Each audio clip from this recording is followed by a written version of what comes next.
Could that even begin right now with Biden in terms of, I know that Bernie has endorsed Biden, as he said he would do with whoever won the primary, but could Bernie's movement, I mean, given that it's relatively early, it's May, could Bernie's movement be organized in a way that withholds the endorsement of many people unless Biden actually commits explicitly to progressive policies such as Medicare for all? Well, that's a tactic that's proposed, but it's kind of meaningless. And first of all, if Biden's advisors are bothering to think, they know it's empty. At least if the people who are advocating this are serious and care about the country, they're going to vote for Biden anyway. Because there's a very simple point that a lot of people don't seem to see. Very simple. If you take a vote away from Biden, that amounts to the same thing as adding a vote to Trump.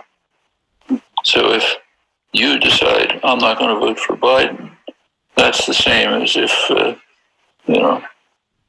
John Doe comes out of the woodwork and says, okay, I'm going to vote for Trump.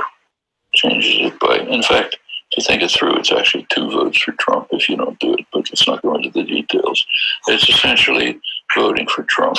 So if the threat is at all meaningful, if people mean it, they're going to vote for Trump anyway, for Biden anyway. So why pay attention? If they don't mean it, it's not worth talking to them. There are people who are willing to see the country destroyed because they didn't get what they wanted. So it's just not a useful tactic. It's not going to affect the party program. What will affect the party program is what has been affecting it all along, namely the constant activism. So keep demanding, we want this on the program, we want this. Empty threats don't help that, they just diminish it. The idea that's sometimes proposed is that, well, this will make the Democratic Party pay attention to us.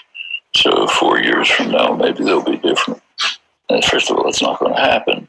Secondly, the time scale is all wrong. 4 more years of Trump and we're in deep trouble. So we got to get rid of this malignancy now.